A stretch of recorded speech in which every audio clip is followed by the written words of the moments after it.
And I love that StreamScribe came in because I'm going to put up the graphic that he wonderfully made for me. So I'm going to also, I think I can do this. There we go. And see if I can give a shout out to the StreamScribe as well.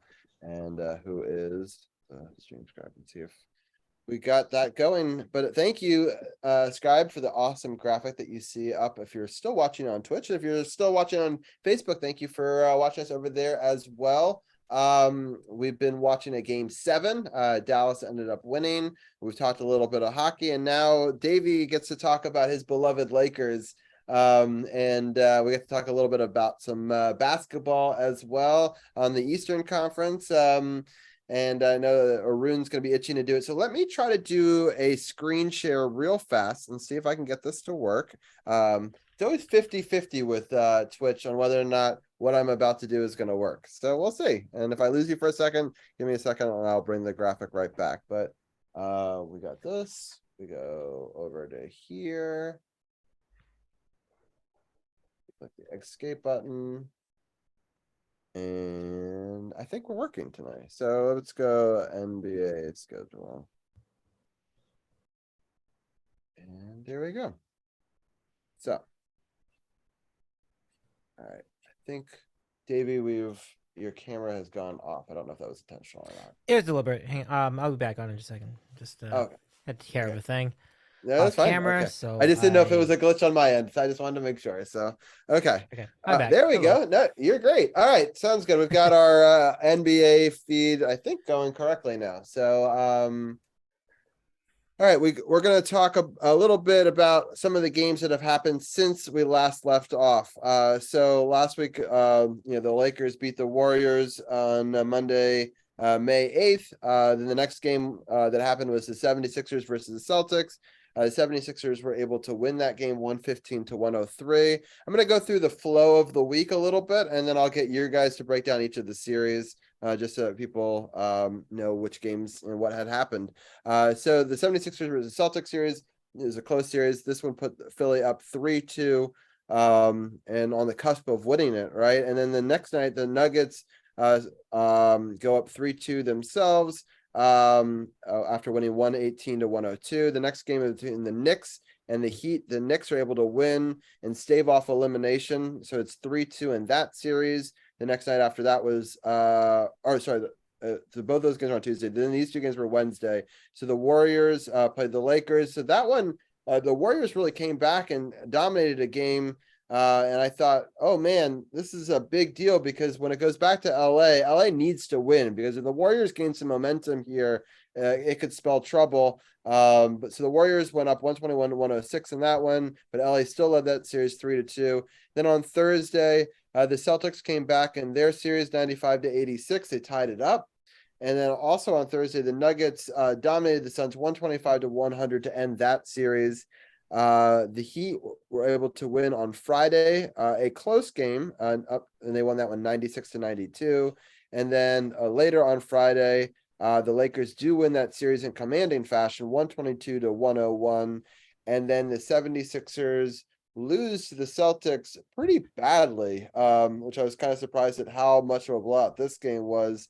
Boston taking it in 7, winning the last 2 games.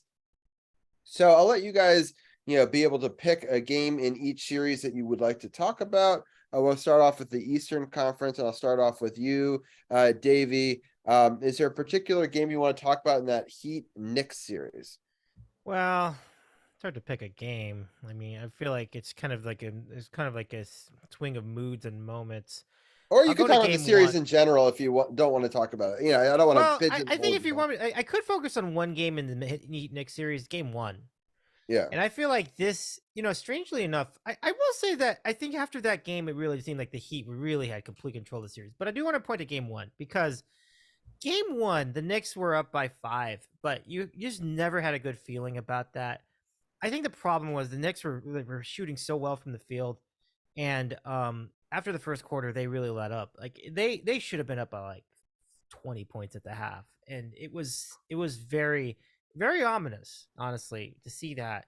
And surely enough, Coach Spoelstra and then Jimmy and everybody else has made the adjustments, and they stormed on back in the second half, and they actually kind of won. No, I wouldn't say going away, but they definitely had a pretty good handle on that game from that point on. After game one, I mean, it was all heat. Like if I'm gonna go look at the series myself, I mean, look at my box scores, and the Knicks did get a win in game two because they kind of felt like back to the wall situation. But really, I mean, honestly, I mean, yes, the once it was like 3-1, the Knicks did get their win at home, but two things. Like one, I just think you can't. The Knicks' strategy for defending Jimmy Butler was atrocious. It was they couldn't, like, what were they thinking? Like they were like, well, we're just gonna just play a regular defense. Like that is just not gonna get it done. But Butler was just so great, especially in game one. I think game one, there was one game where he scored like a ton of points. I think it was game one. Nah, maybe it wasn't game. Maybe it might have been game. It was one of these games. Maybe it was the one in their first game in Miami, game three. But the point is, I think even though the Heat were continuing to get guys hurt all the time, they had a better game plan. Their defense was great. Like really, this entire series, their defense is just playing extraordinary. But I think if the Knicks are going to look back at why they lost the series, they can go back to game one. Like they should have had their opportunity. They should have built a much bigger lead than that. And I think from that point on, it just seemed like they just did not have any control of that series. Other than like the games, they did win a couple of games. Like I give them that, I give them credit for that. But it would have been a much different series had they held on to that lead in game one. So that's the one I always look at. I'm like, they had their chances. Um, Knicks had a decent season. I I never really took him that seriously as a finals contender, and I really didn't the Heat either, but good coaching goes a long way. And I think this team is very well coached. Um, I'll get into when we get to the Eastern Conference Finals, I'll get more into detail on this, but the moral of the story here is don't bet against Coach Spo. Like he's just such a great coach. He gets the most out of all his players. Guys get hurt, you know, people are out, and like even like Oladipo, he's out for the rest of the series. Like it doesn't even matter. Like this team will always be a player as long as Spo is coaching. He's just that good, and so is Butler. It's just an incredible team to see. They had just a miserable regular season. They come into the playoffs and they just refocus, and something just flipped with them. Anyway, I think it really just goes to show you that when you got a game plan, you're organized, you play great defense, you will go far, and the Heat have definitely done it. Yeah, Arun, what are your thoughts on if there's a game you want to talk about?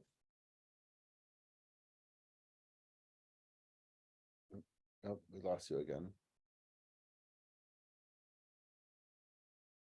So weird. Okay. I mean, I'll just hang out here. I guess we can wait, but Yeah. Robbie, I don't know how much of this you saw, but I mean, wasn't the prettiest series, I will admit. Like it was, a lot of throwback scores here. You can see here on the screen, like. Yeah, I was hoping that the Can Knicks you were hear actually me? going to win this series. There we Yeah, go. we got you. There Hi, go. Aaron. Okay, so like yeah, game one, I still like had some hope for the Knicks because they didn't have Randall, but then game two when Jimmy Butler was out and the Knicks had all their guys, and that was a kind of a must-win game. They didn't really take care of business. They were actually trailing in the fourth quarter with a couple minutes remaining, and that's kind of when I thought like Jimmy Butler was even waving at the crowd at the end of the game, and I felt like the Heat were going to win. Like the Knicks can really bring the intensity. I actually don't think their defense was that bad. I actually had more problems with their offense. Randall was kind of taking these weird shots, especially in the Miami. And then I think in game six, Brunson sat a couple minutes. He actually played the entire game five. And I think Brunson probably had to play the rest of the series, like not even take a break. And the Heat ended up winning by 4 points. There were a couple missed calls at the end of the game, apparently in the last 2 minutes report, but still felt like Miami was a better team in the series. I agree that Coach Spo was a better coach in the series. Coach Thibs, it felt like he's being like, I don't know, like as a Wizards fan, I remember Randy Whitman out coaching him. It felt like kind of like that throughout the series. Like the offense wasn't there. Miami is getting a lot of Kevin Love, and I think the Knicks have a lot more talent, but Coach Spo is just putting the pieces in the right position. Lowry's been pretty good off the bench, and they're just utilizing everybody 1 through 8 in Miami to the maximum potential, especially with all the injuries. Tyler Hero's out, Oladipo, and maybe Tyler Hero, their defense has just gotten that much better. And it's definitely, then for the third time in 4 years, we're going to get Miami and Boston. So that's pretty crazy. Yeah. It is. It's a rematch of last year. I just didn't expect it going into this year, especially having to play in through the play-in tournament. And it's just such a nut story that the Heat and Lakers were able to play in from this play-in tournament all the way through. It's kind of amazing to me. Let's go into the other side of the bracket, that Celtics versus the 76ers series. And Davey, what are your thoughts on this back and forth series? All right, so we had some great games in this series, didn't we? Like, I mean, the overtime win for the Sixers, they're really fortunate to win that because they Celtics made an amazing run to force overtime in that fourth quarter. Like, the Sixers were up so many points, and to see, and this is with Tatum being so bad like, during the entire series. So, like, I mean, that was an exciting game, and the Sixers did win. Harden definitely had some moments, especially in game one. What an incredible game that was for Harden. Like, what a game he had. But as has happened with Harden throughout his entire NBA career, the later you get in a series, the worse he plays. And then so by the time you got to game 6 and 7, he was really a non-factor. But I think the bigger story, well, Tatum was the biggest story. Jason Tatum was miserable for 6 games, or maybe like 6 and 3/4 games. In the fourth quarter, he really had a great quarter. And then they go to game 7 in Boston. The Sixers had a now I would Arun, see if I have this right. Did the Sixers not at one point have a 13-point lead in the second quarter? They had a huge lead. I'm trying to remember. But I mean, they were leading at yeah, I mean, that would make sense based on game track. It was, so. I don't know if it was 13, but they definitely had a 10-point lead at some point early in the game. Yeah, I don't know if it was, they had some, they did have a big lead. I don't know if it was 13, was pretty, they had like an 8 or 10-point lead. Yeah, that's like Boston went on an incredible run in the second quarter. Yeah, I think I remember during a lot of that, the Sixers literally did not score for 3 minutes. It's pretty embarrassing. Like, it's just, Embiid came up so small in the big game. He talks a big game, and then when the games matter, he doesn't play. He doesn't play well. And then Harden, we know the deal with him. Although I don't think he was nearly as bad as he tended to be. In past years with Houston, for example. It's. And by the way, you're right. Philly was up 25-18 at one point. Wow. Oh, great. Well, so that's what, 7? So that's 7 points. Okay. Well, that's pretty. It's the point of that is that to be up by that much and then lose by, you can see, like roughly 30 points. It's pretty bad. That's pretty bad. Like, what's crazy is even at that point, the win probability, I'm looking at the win probability over time. It's a graph that then shows you like the current score at different times in the game. They still gave Celtics a 53% chance to win, even though that they were down 13 at that point. So, I think that's interesting. It just shows to show you the depth of the team, the Celtics compared to Philadelphia. Like, and I really subscribe to that. I just don't think you had Maxey, you had Tobias Harris, you had if I remember correct, there are some decent players supporting guys like Embiid and Harden, but you compare that with Boston, and and they were getting minutes from Smart, they were getting minutes from Williams and company. It's to do that even with Tatum being as bad for much of that series, and then game 6 where I think that's where Philadelphia really need to be. If you want to really real talk here, that's where they need to win the series. They need to finish that thing in 6 games. Like, they're at home. They almost seem like they took for granted, like the idea that they just thought they take their chances in game 7. They didn't. I don't know, Robbie. I don't know if you saw the game, but did you feel that they had the urgency playing game 6 at all? I didn't really see it. That's kind of not a good look. Yeah, I didn't. Yeah, I didn't unfortunately see it. I've been busy watching some other sports, but I did watch the highlights, but I couldn't tell you about the urgency level of that. But I don't know. I always felt like Boston was a better team, but I just thought the 76ers at some points had the better players, right? And so Right. it's just a question of whether the team was going to win out or if the players could pull it together for enough. And it's just crazy because they were up 3-2. They had a real opportunity there to They close needed it to do it in out. 6. I think they needed to do it in game 6, honestly. Like, even with the lead in game 7, is like, it's just, you don't want to be you don't want to be playing with fire like that. Like, you take care of it when you can take care of it. Lakers had the same situation. We'll get to that series later. But when they got to game 6, they're like, you know what? We could go to game 7, but do we really want to take our chances against in that with that crowd and Steph Curry? You never know what will happen in game 7 with Steph Curry. So the Lakers recognized the situation, got it done. Sixers did not. I'm going to ask you a question. This goes to either of you. How long will it be? I'm not saying if, because it's going to happen. How long will it be before the Sixers fire Doc Rivers after this? Because this is a pretty embarrassing way to end a season. I mean, to lose by 30 in a game 7. I mean, how can you do that? I mean, that's just deplorable.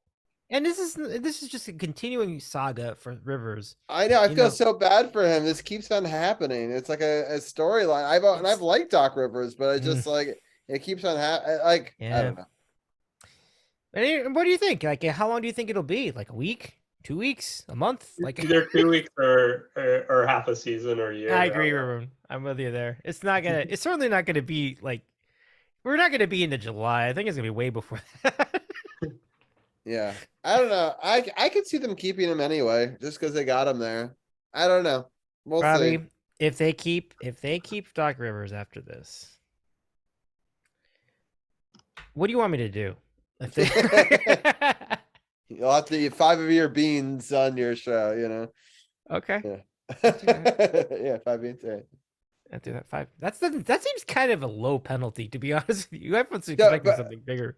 but by at what point? So he has to be on the roster at start of next season, or when are we? Yeah. Basically, is he coaching the Sixers next season? Basically, Right. it's a question. Yeah, we'll see. All right. We will see indeed for sure. Okay. Yeah. Do you want me to do it on your channel? Maybe we'll talk. Maybe All I'll right, have we'll you talk, shoot we'll a talk. We'll see if we I'll have get you there shoot a first. video and get there. But Anyway. yeah. All right, let's switch gears. I think we've talked about the East enough. Unless Arun, is there any? Or I haven't gotten Arun's take on this series. I guess. Yeah, I agree with Davey that I think game 6 was the time for the Sixers to win. They only scored 3 points in the final 6 minutes of the game. Just want to throw out that James Harden didn't score a point in the fourth quarter in the last 3 games of the series. Wow. So that's about it. I think the Celtics were favored to win. The 76ers did exceed my expectations for the series.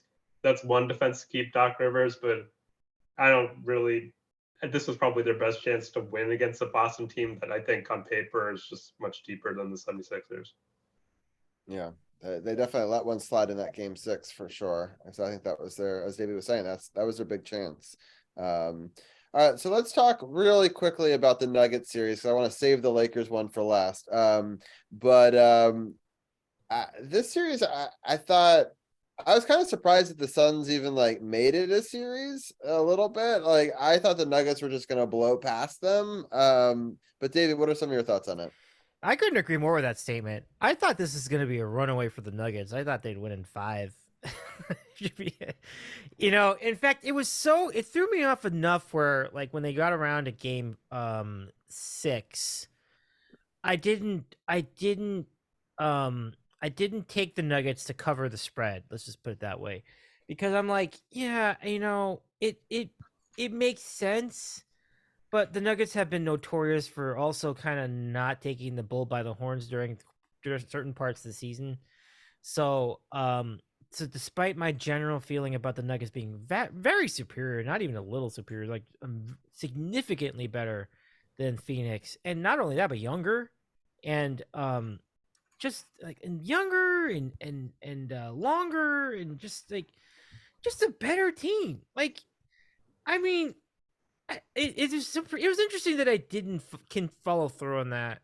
I did at certain spots, but anyway, just to answer your question, this was definitely a series that I never, at any point, not in game 1, 2, 3, 4, not any point of this series did I think that the Suns were going to have a chance to win it. I thought the Nuggets were going to take this the whole way.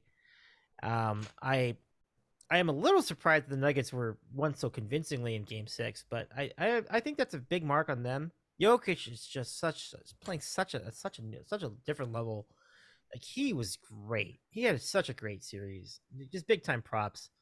Um, and surely enough, I think the depth that just outlasted the depth of the Suns. And honestly, not a whole lot to talk about. There was one game that was pretty good. I think I'm seeing it here, Game 3 and Game Mhm. 4. Those two games are pretty solid. Like, those are fun games.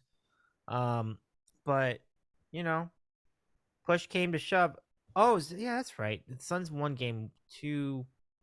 And yeah, I don't know. It just, but even at that, like, even when they tied it, I'm like, Robbie, did you think that the Suns were going to have a chance at the series at that point, at Game 4? I still didn't think that. I still felt like that the No, I series. still think that it was gonna win. Denver was gonna have to win it in Yeah, 6, but I don't know. I was just surprised that they could even win both of those, I agree.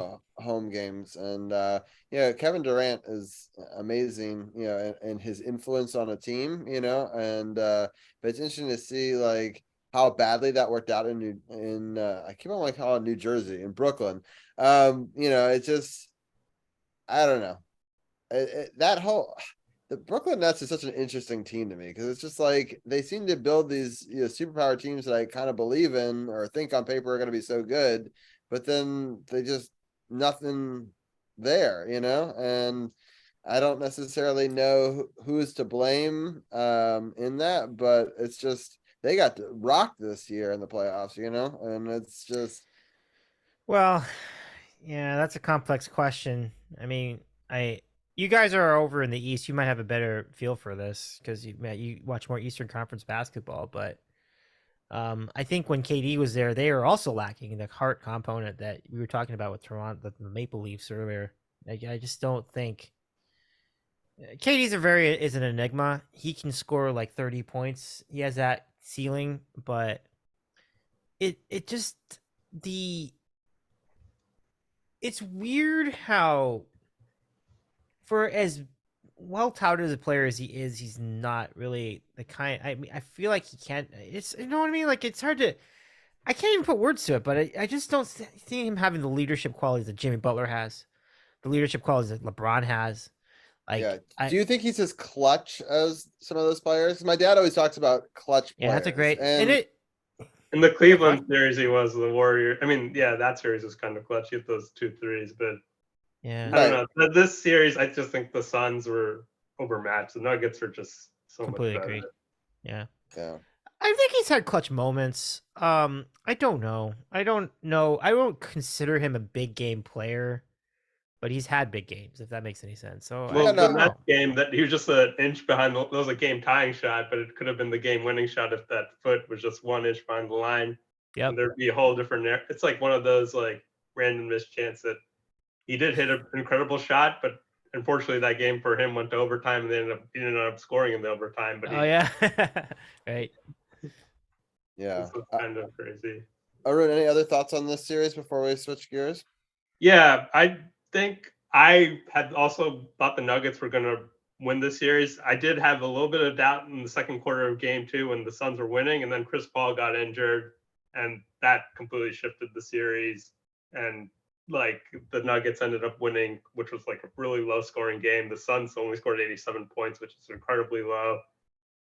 Game 3 and game 4, I think the Nuggets kind of their defense was pretty bad. Like the Suns just scored immediately, like within like 15 seconds every possession, and you can't. And then I think Durant and Booker played well in those games. They set the record for the most points by two players in Game 3 with 88 points. But overall, it's Durant's 34, and you couldn't keep playing him 45 minutes per game. Ran out of gas in Game 5 and Game 6. Same with Booker; he only had 12 points in Game 6. They were another embarrassing elimination game for the Suns. Booker's come out pretty short in both of those. But this team, Aiton was kind of a bum. he was injured also in Game 6, and Yeah. they ended up firing their coach Monty Williams. And they didn't. I I think that was probably they just. Oh yeah, and that whole thing with the owner was pretty funny. Jokic and the owner. It's good that nobody suspended, but overall, I didn't really think I think Durant and Booker kind of maximized what they could do, and there wasn't much. The roster is pretty terrible. I felt like the bench warmers on the Nuggets would have been like the fourth best player or fifth best player on the Suns at some point in this series. And KCP, former Wizard, former Laker, he was he had more points, I think, than Durant and Booker at one point in Game Wow. 6. That was it just snowballed kind of like Game 7 Mavs Suns. It was one thing to like lose the game, but to also just lose even Sixers Celtics was close at some point. This game was just a blowout from the get-go. The Nuggets are they're much better team even than they were when they made it to the conference finals like 4 years ago or 3 years ago in the bubble. But Phoenix, they'll have a full season to get some rotation players. But I was wondering, the Nets, would Durant have just been better off staying with that Nets team because they were, I don't know, at least a little bit deeper, and they had some cohesion. This team was just Durant, Booker, and Ayton was kind of bad, and there's a bunch of bums after that. Once CP3 was out. Yeah, for sure. I will say one of the reasons why I love the Nuggets is because I anticipated, as I do every time Chris Paul makes it this far in the playoffs, like he was going to get hurt at some point. I just had a good feeling he was going to get hurt at some point in the series. Which is not a good optic on my end to always predict for injuries, but unfortunately, he does seem to have that reputation. So I would even say that even if he were playing the whole series, I still didn't think they were going to beat the Suns. I mean, sorry, the Nuggets. Yeah, I agree. So, you know, the Yeah. whole team. You know, so All right, well, let's just for time, we're almost at 3 hours here, which is I wasn't going to be a supersized episode, but it has turned into a supersized episode as we're already past midnight here on the East Coast. But I thank everyone for staying up with us, and I appreciate you guys for breaking down these NBA playoffs. Again, next week we're going to have a live look into both the Western Conference and Eastern Conference finals in the NHL and the NBA. And we're going to have Nats talk, but we'll have no football talk. So it'll definitely be a shorter show. And if the show is under 90 minutes, I will do a hour-long art stream at the end of it. If it is not, then I may do a separate art stream at some point in the summer as a pop-up stream. Yeah, it's been fun. I'm excited for the Lakers. It's tough, Davey, for me because I was a Kobe Bryant Lakers fan, and I was not a fan of LeBron for a very, very, very long time. And he's come to the team. I rooted for them in the bubble season because he dedicated that year to Kobe. I have a lot of friends that are LA people, so I find myself continuing to root for him. I still struggle rooting for LeBron. It's such a weird thing because I felt like there was this thing, you either like Kobe or LeBron for such a long time. And I wonder, does any LA fans feel that way, or is that just because I'm an outside fan rooting, for the Lakers? There had been that a bit. I think by now, we've kind of gotten over it. Like I think what you end up taking away from LeBron's career arc is that he is an all-time great, and I think you have to respect that. The fact that he's playing basketball at this high a level at his age right now is unbelievable. Like a lot of people would have been completely washed up by his age. He's almost like 40 years old now, and it's remarkable to see him playing at this high a level at his age, really taking care of himself. It's kind of like it's funny because I see him and Ovechkin in parallel career arcs, like they both kind of started around the same time and they're still going. It's kind of crazy. Yeah, and you don't even think of him as being an old player when you see him play sometimes because it's like he can still have those big games once in a while. He's not what he was, but he's still a really big part of the Lakers today. Now, so where I'm gonna start agreeing with you. I mean, not that I was disagreeing necessarily before, but I just meant like I know where you're coming from because it's like, do you put a LeBron statue at the front of Crypto.com Arena? No, I wouldn't do that. He wouldn't here long enough. Do you retire his number? Right now, I mean, I don't feel comfortable doing that. How would have many to. how many championships does he have to win the Lakers before you are confident with that? Oh God, I don't know. I guess certainly this one, right? You'd have to win one this Probably, yeah. year. If he wins this one, maybe gets a Gonna put him in the small team. conversation. Yeah. Half Right. the size of Shaq, maybe. It's such a yeah, right. You're rooting seriously. Yeah, I'm totally with it. Yeah. So I mean, that would probably be possibly. It's strange. Like Shaq kind of came there like as he was entering his prime. LeBron kind of came here at the tail end of his career. I'm not there yet. It's gonna need like, he'd have to play like 5, like maybe another 2 more, 3 more seasons, and like you said, maybe one like win the championship here. You think about it, wins a Yeah. second championship. I mean, a third championship here. Then it's like okay, maybe, but it's like just like you, it's a little awkward with me for that from that perspective. Yeah. I definitely root for him now. Like I don't. I mean, he's one of us, Right. the Laker, and he's been playing great. Gotta give him a Yeah. lot of. It's just I like to explain my background, because it's an Mhm. interesting arc because when he was younger and it was the Cavs versus the Wizards and the trash talking between him and Gilbert Arenas, and then he goes to Miami and makes a super team, and then which I hated, that whole entire story arc. It reminded me like a villain arc in WWE, but like I just liked all of how he did it, and all of that. And then I gave him some credit for going back to Cleveland because I respected him going back and at least winning it for them, right?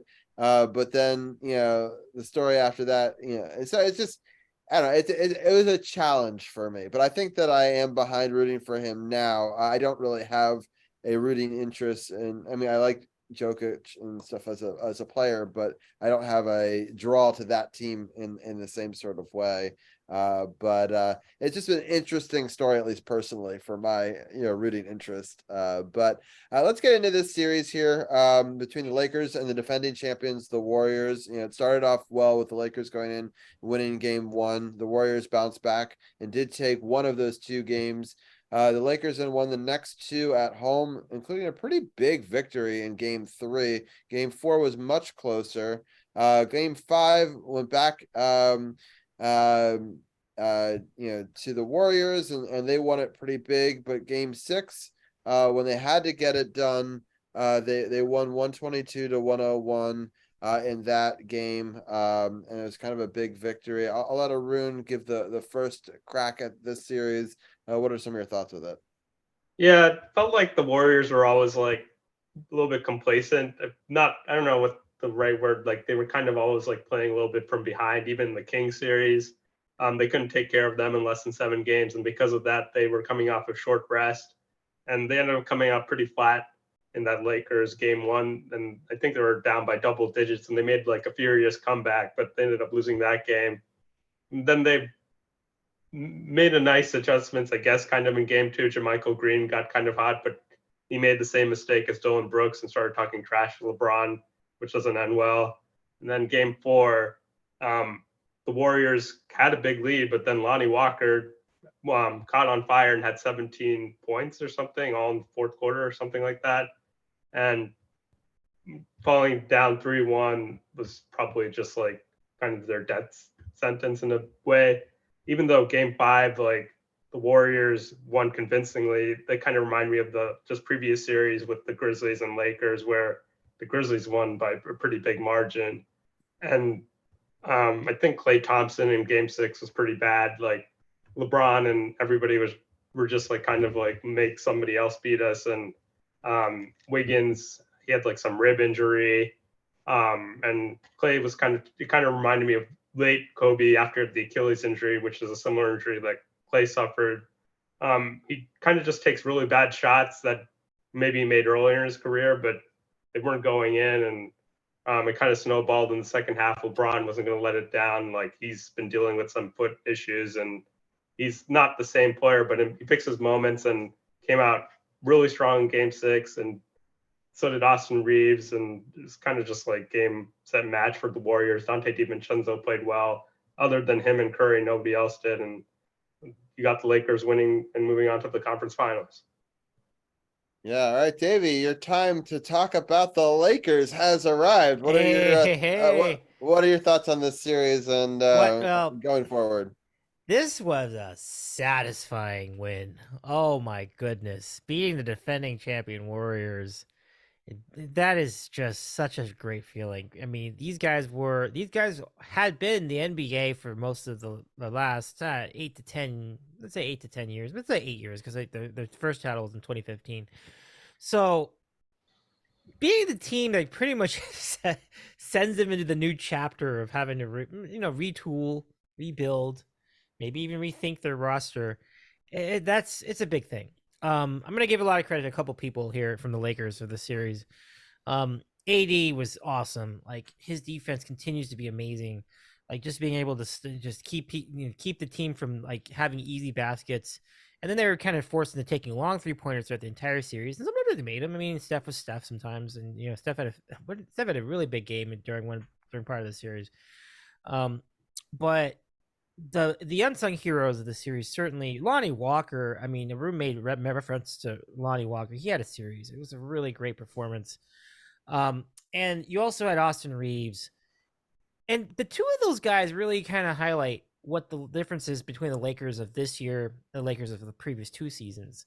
The bench is so much better. They made a bunch of trades around the trade deadline that had ushered in some of these folks as well, and I think that has done a lot. Um, having D'Angelo Russell is a very interesting dynamic. I haven't really had a feel for whether I feel like I'm comfortable with him.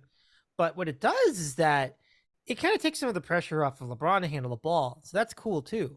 And so I think he's all over the place when it comes to like what his production is to the team. But I think he's been pretty good. Put together though, like this team is definitely more complete than what we've seen. And I think because of the differences they've made, the adjustments they've made with this roster throughout the season, you don't even think of them as a play-in team. You're just thinking that this is just a good team. So I never really had this idea that the Lakers were necessarily a big underdog going into that series. I thought they were an underdog, but I didn't think they were just like a massive, the way like the Heat were an underdog to the Bucks in the first round. I didn't get that feel. Like I didn't really feel. In fact, Robbie, I don't know if I told you this, but I actually like the Lakers to beat the Memphis Grizzlies when they were going into that series. Like I first guessed that too. I'm like, I thought the Lakers had a shot. So I similarly felt like they had a decent chance of beating the Warriors. I didn't feel great about it. I mean, certainly after what was a game, I'm trying to figure out what game it was, but let's say after game two. After game two, I'm like, oh, okay, maybe I was a little overconfident with this team, but the Lakers did such a great job taking care of business at home. They have been playing so well at home in the second half of the year. They still have not lost a playoff game at home this season. That's amazing. And to do that against Golden State is remarkable. Game 4 was an awesome win just because they held on. The Warriors threw what they could at them, still held on that game. Game 5, we'll just pretend it didn't happen. We've had a pretty predictable outcome. But I am surprised at how much more depth the Lakers have over Golden State. It really showed. They got exposed a little bit. Like you said, complacency was definitely a big part of it. Lakers are hungrier. They played better defense.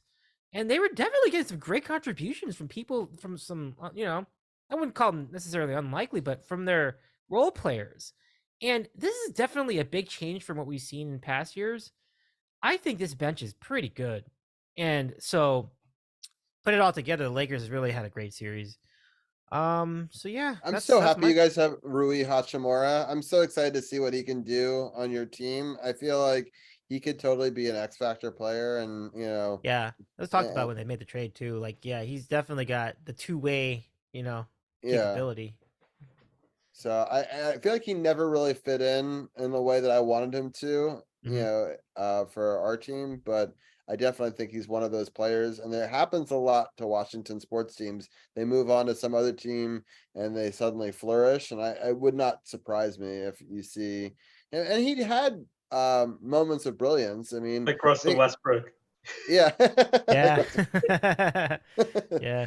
Well, yeah, he's an anomaly, but there has been at least back in the 90s and the early 2000s, there was a ton of players. I mean, I think of that Detroit Pistons team that won it all, basically with all ex-Bullets players and, Wizards players. And, they're starting five, I think 4 out of the 5, had played on our team before. So it's frustrating because it's like, well, why couldn't they play well for us? But it'll be interesting to see how it goes. So the playoff series, I'm just going to sort of start to wrap up this segment, but the Lakers are playing the Nuggets. It's going to be an interesting series. I want to get your guys' take on that one, and the Heat and Celtics. So the Lakers Nuggets are playing game 1 on Tuesday at 8:30, and then Wednesday it's Heat Celtics, and it's going to go back and forth. So Thursday is Lakers and Nuggets again, and then game 2 Heat Celtics on Friday. Saturday it's Nuggets Lakers, and on Sunday it's Celtics Heat. And I would bet that it's going to be similar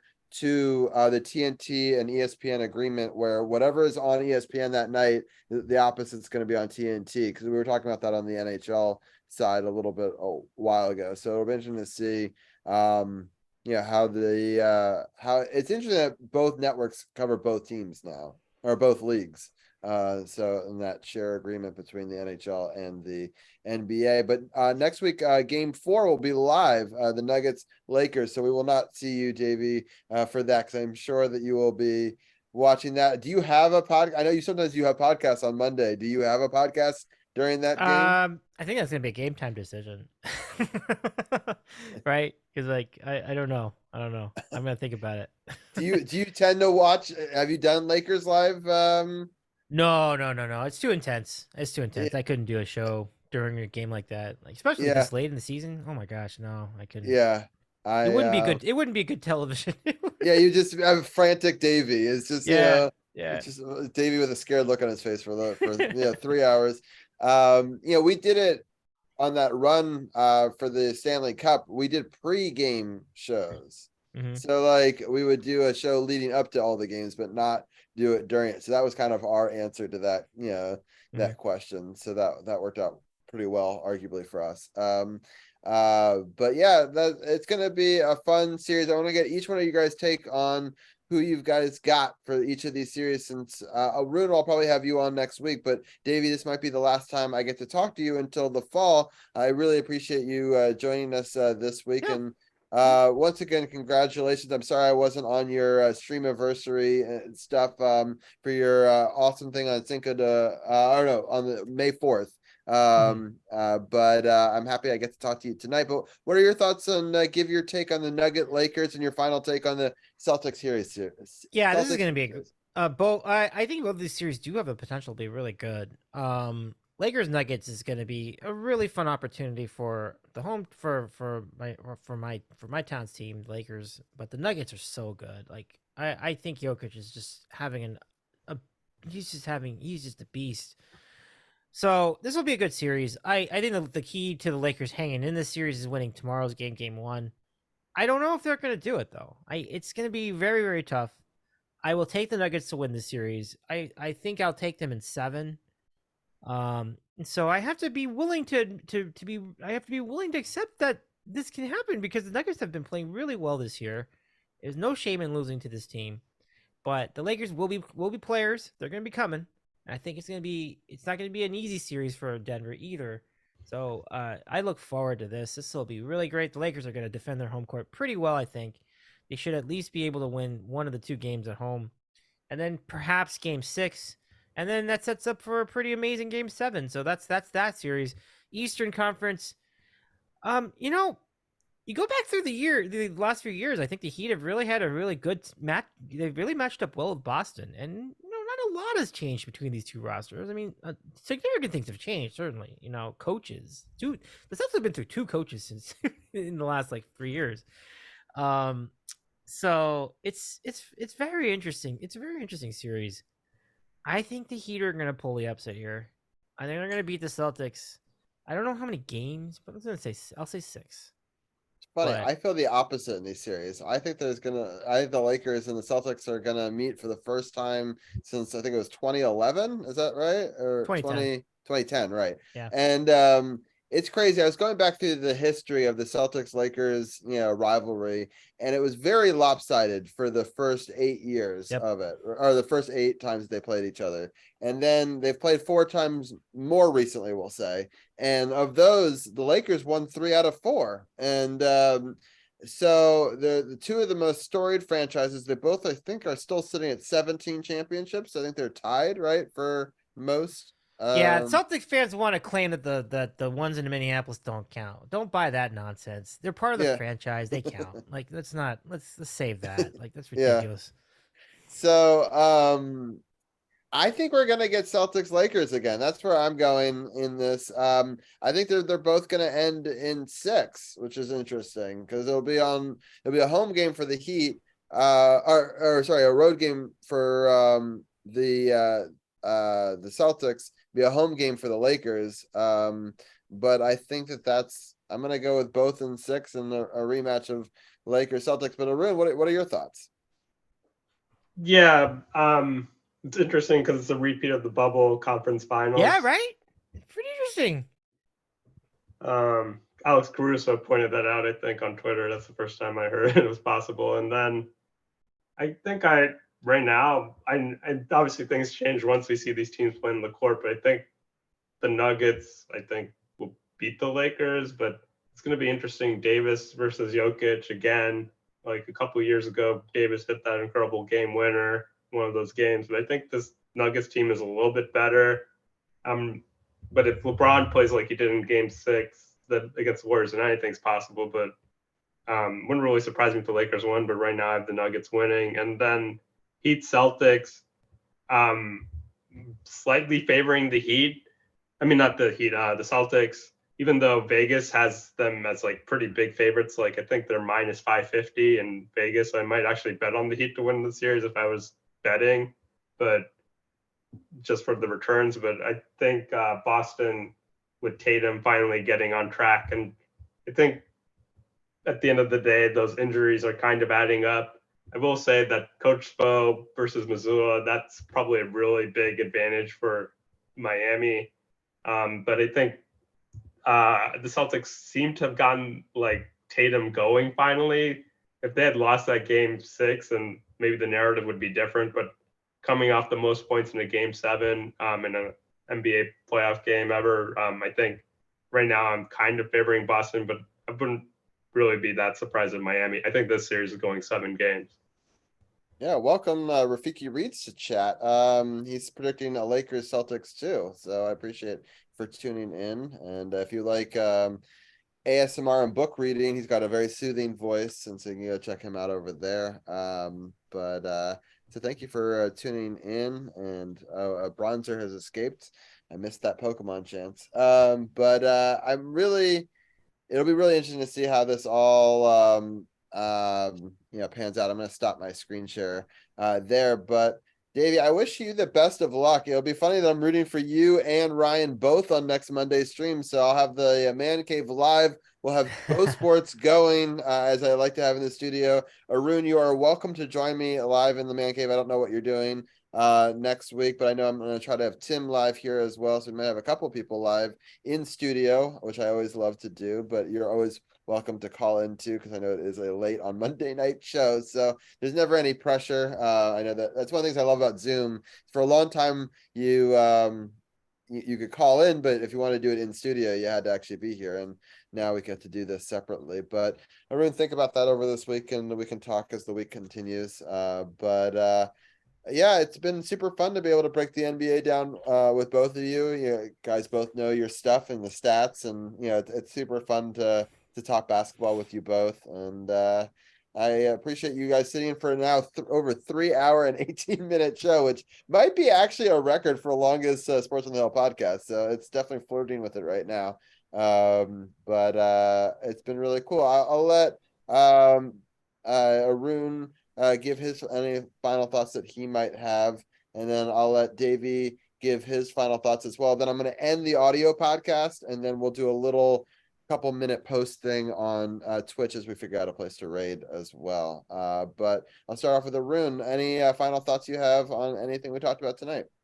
No, not really. Just tomorrow, the biggest day in Wizards season's draft lottery. So that'll be exciting. Whoever gets the number 1 pick, not even for the Wizards. And thanks for having me on for hockey and NBA talk. Yeah, for sure. I appreciate it. As always, Arun's been on since season 1 of Sports on the Hill podcast. So he's been our longest running contributor, and I appreciate his insight across many different sports. And so we've talked March Madness all the way to NBA we've talked pretty much every sport I think that we've done. So I appreciate it as always. And Davey, let people know when your next show is or any other shows you want to publicize right now. Well, the big show I think we should key. I would love to get your key you in all in on is Wednesday night at 9 o'clock Eastern. We're gonna have our good friend Pete from Brookstone Bards on. It is gonna be a really fun time. We're gonna have him on one. And he is such an amazing veteran of dueling pianos, and he also is a frontman for a Genesis cover band called Abcab, the music of Genesis. He has got an amazing voice and incredible piano playing skills. I invite you all to check that out. And he's also a big Star Wars fan, so we'll have a lot to talk about. Yeah, I'm excited for the return. It's so funny because he's a Penguins fan, so I always like to talk trash every time I'm in stream. But I do like the Brookstone Bards a lot, and I'll have to catch him when one of his yacht rock bands. I hear they actually play in Virginia or Maryland sometimes. Oh, you got to see that. Yeah, yeah, Thurston Howell's is the yacht rock band. So Thurston Howell on band rock. I think it's Thurston Howell band on Instagram. Check. Yeah, Robbie, you're gonna love that show. Yeah, you'd be all about it. Yeah, so that I got to find a way to get to it. We're so lucky in DC. A lot of Twitch artists and stuff, stop by and do stuff around here. I just, with 2 small kids, I got to find a way to make it happen. But I am excited, Davey. I'm going to see Blink 182 a week from tomorrow. So that'll be right after the podcast last episode. Yeah. Next week, it'll be the next day, kind of a celebration. Cool. So I'm super excited about Legends. that. But all right, but Davey, definitely catch Davey. He has lots of great programming from podcasts about sandwiches, about music, about sports. He also sometimes plays games and does a lot of other variety stuff, does a music stream of his own as well. So Davey is a man of multiple talents. So definitely go check out Davey if you haven't. But with that, I'm going to stop our Facebook Live feed, but I want to thank everyone for tuning in on Facebook Live or listening on the audio podcast afterwards. I appreciate it. Next week, we're going to have episode 311 of Sports on the Hill podcast. We'll talk about the Western and Eastern Conference finals in both the NHL and NBA. There'll be a live game of both of them going on that we've talked about, so that'll be fun. We'll also give a Nats update as well and any other of the latest sports news. So I hope that people are able to tune in for that. We're DC Sports Without the Politics, Sports on the Hill podcast. Not just a catchphrase, it's what we do. I hope that you guys tune in next week, and we'll talk to you soon. All right. And then I realized I didn't do my backup recording tonight, so I don't need to stop the backup recordings because I already did. So we are out on Facebook, but I really appreciate everyone for tuning in live on Twitch or checking out the YouTube video after the fact. Make sure you leave a like or a comment if you're watching on YouTube. I appreciate you for that. And let's go find somewhere cool to raid. Oh, look, our friend KR Acoustic is we may have to raid him, but if there's somebody else that Davey you'd like me to raid, you are the guest. Oh wait, the stream scribe is on right now. Yeah, our friend is on. I've never gotten to raid him. I that is the answer. All right, we are raiding the stream scribe. Let's do it. All right, if you are a sub, you can grab the raid command. I don't know if any of my subs are still on, but I can get a sub raid command. If you grab one of those, we're gonna go on a raid. I'm a huge fan of the stream scribe. You can catch his love of art right now. He's going to be doing some sort of art stream, I think. And yeah, he's a fantastic artist, and I'm a big fan of his. I usually watch him during the day, but it's cool that he's on at 12:30. I'm going to raid and then do some stuff behind the scenes to get these videos prepared for tomorrow. It's already 12:30, but I really appreciate Davey, you for joining us, Arun for joining us. It's been super fun. I hope that you guys all have a